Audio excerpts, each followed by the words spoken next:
টাঙ্গাইলের মির্জাপুর সরকারি SK pilot model উচ্চ বিদ্যালয়ের ছাত্রছাত্রীদের মধ্যে টাইফয়েড প্রথম ডোজ টিকা প্রদান করা হয়েছে।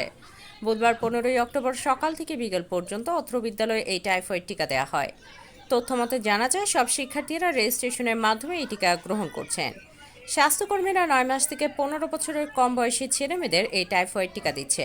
সুষ্ঠু ও শান্তিপূর্ণভাবে শিক্ষার্থীরা সারিবদ্ধভাবে দাঁড়িয়ে একে একে টিকা নেন। এ ব্যাপারে মির্জাপুর উপজেলা স্বাস্থ্য ও পরিবার পরিকল্পনা কর্মকর্তা ডাক্তার ফরিদুল ইসলাম সাংবাদিকদের বলেন, মাসব্যাপী এই টিকা কর্মসূচি চলবে 13 নভেম্বর পর্যন্ত। আমরা ইতিমধ্যে প্রায় প্রাথমিক বিদ্যালয় এবং উচ্চ বিদ্যালয়ের শিক্ষার্থীদের মাঝে বিনামূল্যে টিকা দিচ্ছি। বাকি শিক্ষা প্রতিষ্ঠানে পর্যায়ক্রমে সকল শিক্ষার্থীদের এই টিকা দেওয়া হবে।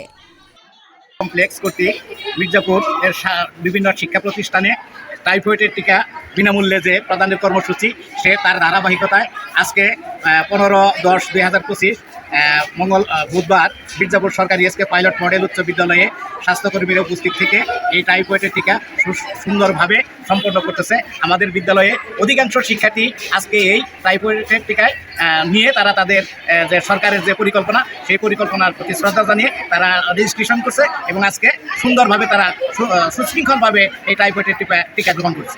সীমান্ত দাসের তথ্যচিত্রে সামিয়া সুলতানা, চ্যানেল 21, মির্জাপুর, টাঙ্গাইল।